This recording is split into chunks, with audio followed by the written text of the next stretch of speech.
नमस्कार प्रिय विद्यार्थियों, कैसे हैं आप सब लोग। एक बार फिर से मेरे YouTube चैनल मंजू ज्ञान धारा पर आपका हार्दिक अभिनंदन है। पिछली वीडियो में हमने जाना दीर्घ स्वर संधि और संधि की परिभाषा, संधि के बारे में बेसिक जानकारी। आज हम जानेंगे गुण और वृद्धि संधि को हम कैसे पहचानें। एक अच्छी ट्रिक के साथ मैं आपको पढ़ाने का प्रयास करूंगी। उससे पहले मेरी आपसे छोटी सी रिक्वेस्ट है, प्लीज़ आप मेरे वीडियो को पूरा देखना, पसंद आए तो लाइक एंड शेयर कर देना। पहली बार आप मेरे चैनल पर विजिट कर रहे हो तो चैनल को सब्सक्राइब कर लेना, बेल आइकन को भी प्रेस कर देना ताकि आने वाली ऑल नोटिफिकेशन है वो आप तक पहुंच जाए। तो आज इसमें मैं आपको पूरी संधि थ्योरी क्लास नहीं पढ़ाऊंगी। अगर आपको मेरी संधि थ्योरी क्लास देखनी है तो पीछे मैंने और वीडियो डाल रखे हैं, चैनल के प्लेलिस्ट में जाकर सभी क्लासों का आप अध्ययन कर सकते हो। आज सिर्फ मैं आपको एक ऐसी ट्रिक, एक ऐसी फॉर्मूला बताऊंगी जिसके माध्यम से आप गुण और वृद्धि संधि को आसान तरीके से कर सकते हो।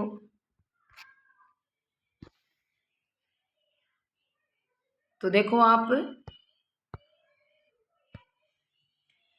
हिंदी व्याकरण के अंदर ए, ओ, अर इन तीनों को गुण स्वर माना जाता है। ये बात थोड़ी सी हम गुण संधि के बारे में बेसिक जानकारी ले लेते हैं, उसके बाद में मैं आपको ट्रिक याद रखनी है, कैसे गुण संधि को सोल्व करना है मैं ये बताऊंगी आपको। ए, ओ तथा अर को, इन तीनों को गुण स्वर माना जाता है। क्यों माना जाता है, क्या कारण है? देखो, ए का निर्माण किससे होता है, ओ का निर्माण किससे होता है, अर का निर्माण किससे होता है। देखो, ए जो है ये, इसमें ए तथा ई दोनों मिलकर ए का निर्माण करते हैं। तो अब आपको देखना है ए का स्थान क्या है, उच्चारण स्थान है वो कंठ है। ए का उच्चारण स्थान क्या है, कंठ है, और ई का उच्चारण स्थान तालु है। इसलिए ए और ई मिलने से कंठ तालु, कंठ तालु में कौन आती है, ए आ जाती है, ए का निर्माण हो जाता है। ठीक है, तो ए में किसका गुण हो गया, कंठ और तालु का गुण हो गया, ये आपको याद रखना है। अब ओ है, तो ओ किससे बनता है, ए प्लस ऊ से बनता है, ए प्लस ऊ से। तो ए का कंठ, ए का जो उच्चारण स्थान है वो कंठ हो जाएगा और ऊ का उच्चारण स्थान है वो ओठ से हो जाएगा।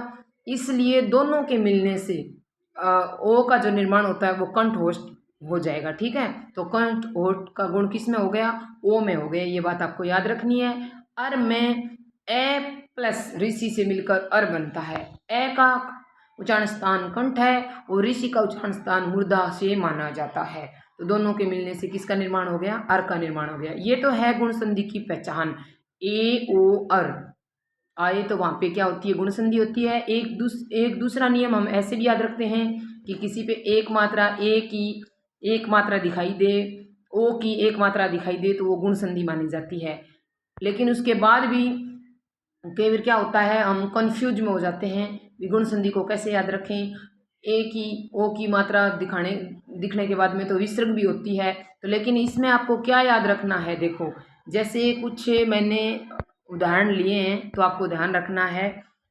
अब है समुद्र उर्मी, समुद्र उर्मी, तो इसका अगर हम संधि विच्छेद करते हैं तो समुद्र प्लस उर्मी होता है। और आपको इसका संधि विच्छेद करते समय ये बात ध्यान रखनी है, उर्मी की कहीं भी मात्रा आपको दिखाई दे, जब संधि विच्छेद होगा तो उसमें उर्मी की मात्रा हमेशा बड़ी आएगी, बड़ा ऊ ही होगा, ये आपको याद रखना है। ठीक है, तो अब जो समुद्र उर्मी है, जल उर्मी है, गंग उर्मी है, उर्मी उर्मी से जितने भी शब्द बने हैं वो आपको याद रखना है। किस में आएंगे, गुण संधि में आएंगे। इनमें क्या है, सब में गुण ऐसे याद रखना है। एक मात्रा ए और ओ की एक मात्रा, ये तो आपको याद रखना ही रखना है। लेकिन जितने भी उर्मी से शब्दों का निर्माण हुआ है वो सब के सब किस में आएंगे, गुण संधि में आएंगे। उसके बाद गुण संधि में आपको क्या याद रखना है, सभी जो हमारी ऋतुएं होती हैं, जैसे वसंत ऋतु है, वर्षा ऋतु है, ग्रीष्म ऋतु है, ये जितनी भी ऋतु है सभी ऋतुओं में क्या होते हैं, अपने अपने गुण होते हैं। शरद ऋतु में अपना गुण है, बसंत ऋतु में अपना गुण है, ग्रीष्म ऋतु में अपना गुण है।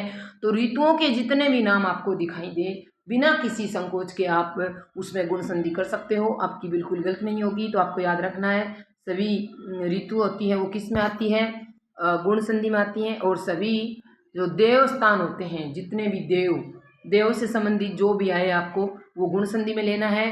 और जितने भी ऋषि, जैसे महर्षि, सपत ऋषि, जो भी ऋषि हैं, ऋषियों में क्या होते हैं आपको याद रखना, गुण होते हैं। जितने भी ऋषि हैं वो किस संधि में रखने हैं, आपको गुण संधि में रखने हैं, ठीक है।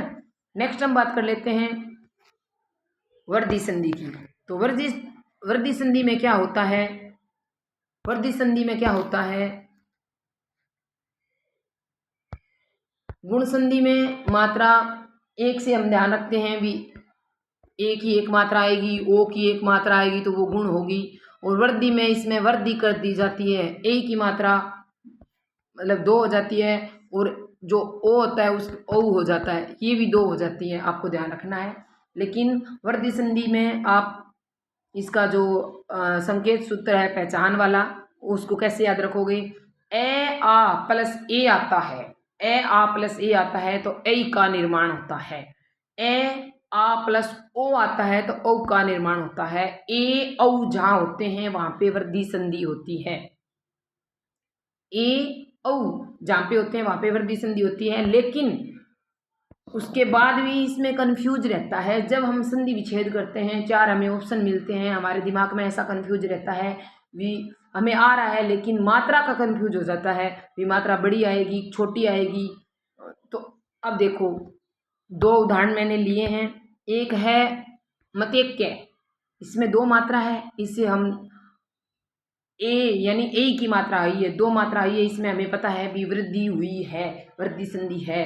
प्रिय सी, इसमें भी हमें पता है वृद्धि हुई है। ये न दे करके सीधा मतेक्य का अगर आपसे संधि विच्छेद पूछ लिया जाए, प्रिय सी का आपसे संधि विच्छेद पूछ लिया जाए, उसमें आपको 4 ऑप्शन मिलेंगे, तो इसमें आपके कंफ्यूज हो जाता है।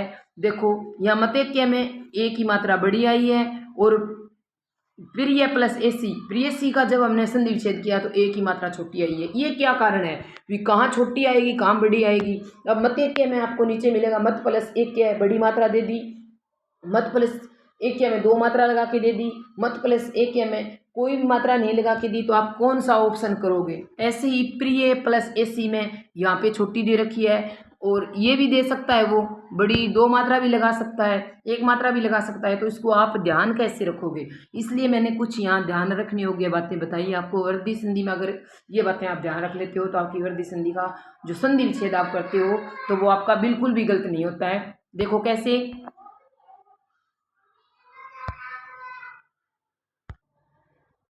तो इसमें आपको ये मुख्य रूप से 3 शब्द ध्यान रखने हैं, कौन कौन से, देखो एवं, ऐसी, ऐसन, जहां भी आपको मिले कोई अगर शब्द दे दिया जाए उसमें वृद्धि संधि हो और उसके बाद उसका संधि विच्छेद करना पड़े आपको, तो आपको याद रखना है एवं, ऐसी, ऐसन, ये 3 शब्द कहीं पर भी आपको मिले तो वहां पर आपको छोटी ए की मात्रा लगानी है, ये बात आपको ध्यान रखनी है।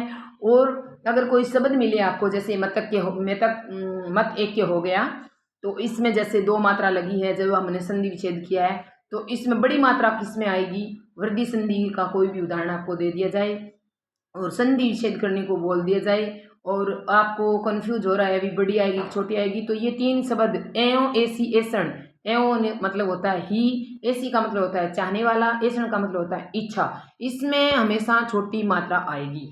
ऐक्य, ऐश्वर्य, ऐच्छिक, अगर ये कहीं शब्द आपको मिलते हैं तो बड़ी मात्रा आएगी, जैसे जनेक्य। अब 2 मात्रा को देखकर आप पहचान जाओगे कि वृद्धि संधि है, लेकिन जब आप इसका संधि विच्छेद करते हो तो आपके दिमाग में कंफ्यूज हो जाता है भी, इसमें ऑप्शन तो ऐसे भी मिलता है आपको जन प्लस छोटे वाला भी मिलता है, तो ये कंफ्यूज रहता है भी हम एक क्या करें या एक क्या करें। तो आपको याद रखना है ऐश्वर्य, ऐश्वर्य, ऐक्य और ऐच्छिक, जहाँ भी आपको किसी शब्द में दिखाई दे वहाँ एक ही मात्रा आपको क्या लगानी है, बड़ी लगानी है। जैसे जनेक्य, ऐक्य, तो इसमें क्या हो गया जनेक्य, तो आपको मात्रा कैसी लगानी है, बड़ी लगानी है, जन प्लस ऐक्य करना है, ठीक है। एवं, ऐसी, ऐसना में छोटी मात्रा आएगी, ऐक्य, ऐश्वर्य, ऐच्छिक में बड़ी मात्रा आएगी। आज वैसे यहीं तक, मिलते हैं नेक्स्ट वीडियो में। हमारी क्लास आपको अच्छी लगी या नहीं लगी, जो भी जैसे भी लगी आपको, प्लीज़ कमेंट बॉक्स में ज़रूर बताएं।